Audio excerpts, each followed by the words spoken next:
Human beings have been trying to predict the weather for centuries. Today, we use complicated computer models of the atmosphere. But before meteorologists got involved, people would observe animals, nature, or the sky to get their forecasting.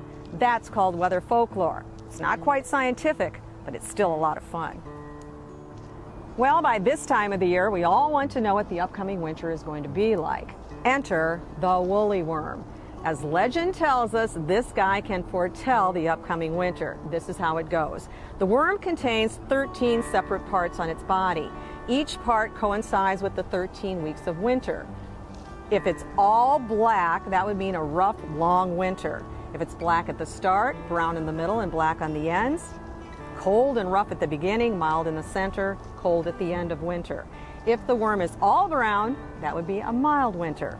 If the worm is white, well, that's obvious. That would be lots of snow. But of course, this worm has nothing to do with the weather. It's actually the growth cycle and the age of the worm. The persimmon seed. This is a persimmon tree, and they do very well here in the St. Louis area. They're known for their bark and their fruit. Also, their ability to forecast the winter weather, at least as legend tells us. What you need to do is get one of these, the fruit, split it in half, take the seed out, split that seed in half, and take a look at the shape inside. If it looks like a knife, look out. That would mean a cuttingly cold winter.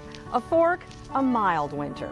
Light, fluffy snow. But if it's a spoon, that can mean different things in different parts of the country. Northern U.S., oh my, you're going to be shoveling a lot of snow. But here in St. Louis, more than likely that would mean a mild winter, as we are being spoon-fed. Tree moss.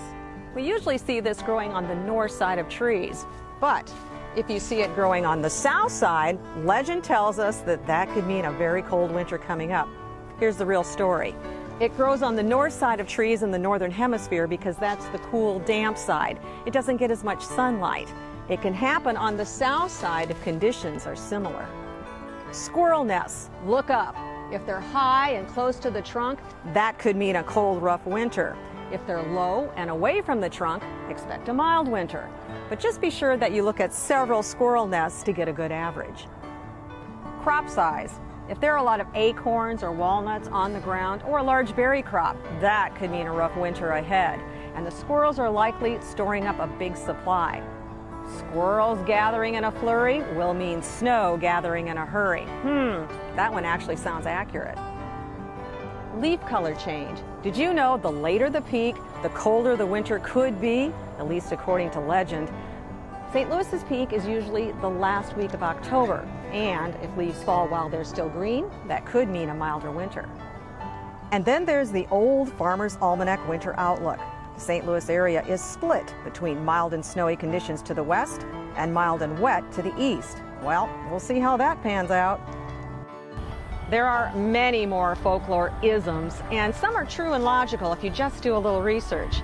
The best advice? Check my forecast at weatherstl.com on a daily basis. Weather can change, and the most accurate forecasts are short-term.